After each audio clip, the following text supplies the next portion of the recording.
What up, you guys?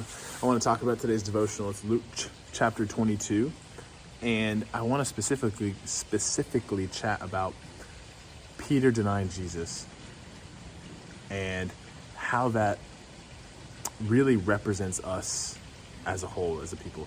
And again, I'm just going to speak from my own experience and how I see my life playing out in front of me and the choices I make, and how that spoke to me. So I'm not teaching at you, I'm teaching with you, right? I want to be clear about that. I am in no place to teach anything, just sharing my heart. But Peter denying Jesus, it's such a great picture of who we are as people, because how often do we go throughout life where we're like, hey, I would never do that. And then we do it. And we actually mean it when we say it, right? We're like, hey, I would never do X, Y, and Z. Like how many people do you think out there have said, I would never cheat on my spouse? And then they cheat. And then they're like, well, how did I let this happen? Anybody, in my opinion, this is my opinion, anybody who says I would never do something does not understand fundamentally human nature. Because that is human nature at its core. Human nature is, I don't need this, I'm good without it. We were totally in denial about ourselves. And then we do the thing we said we wouldn't do. Over and over and over and over, repeatedly. We've proven it. And anybody who says that doesn't understand just how dark humans are. Like, look throughout history. It's dark. People are crazy. And so I think people who have the ability, I'm kind of going on a tangent now, people who have the ability to say, man, I know my own heart. I know my own proclivities. Like, I know what I'm drawn to. I don't want to say that I would never do that. I'm just going to pray that the Lord would keep me from it. And then what happens is someone who says that, they're like, dude, you would cheat on your... It's like, no, I'm not saying I would cheat on my wife. I'm just saying I know my own heart. And like, I'm drawn to X, Y, and Z. And if I'm in this environment, I'm more tempted. And like, I get it. And the people who are willing to say that about themselves, I find often don't do it because they're more self-aware and they make better judgment calls about the things they do and the say and where they go and all that. But the people who are like, I would never do that, they'll throw themselves into the worst environment possible, the worst conversation, whatever. And then they do something that they never thought they'd do. And so my point is, we can, like Peter clearly meant, God, like Jesus, I'm not going to deny you. I'll go with you to death.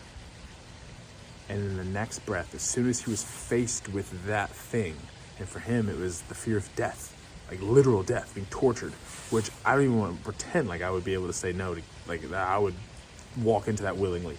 There's no shot. So as soon as he was faced with that, he was overcome with fear, and he says, I don't know this guy. I don't know this guy. He walked with him. He walked on water. He saw Jesus perform miracles. And he says, no, I don't know him. And man, we are just so quick to jump to that self-preservation. Saving our own selves at the expense of someone else, the expense of others. And it's just, it's heartbreaking. But in no way, shape, or form are we to judge Peter, I don't think. I think it just points to us as people, right? But what does Jesus do after it? Having said all that, Jesus does something astounding. He meets him on the beach the next day, or after he resurrects. So 3 days after that, he resurrects. And he meets Peter on the beach. And he just says, hey, let's have breakfast. That's it. Cook some breakfast. And it says, dude, do you love me? He's like, yeah. He's like, do you love me? Yeah. Do you love me? Yeah. He's like, I know. All right. And I'm paraphrasing, obviously, but man, how powerful is that, right? And that's what we're called to do. Love people. Relentlessly. Without a contract. Without, hey, you do this. And like, imagine being the dude that's going to get tortured. You're dying for this person. They deny you, run from it. After saying they'd help you, they literally betray you. Your best friend betrays you. And then you get up and you're like, you go and cook them breakfast. Man.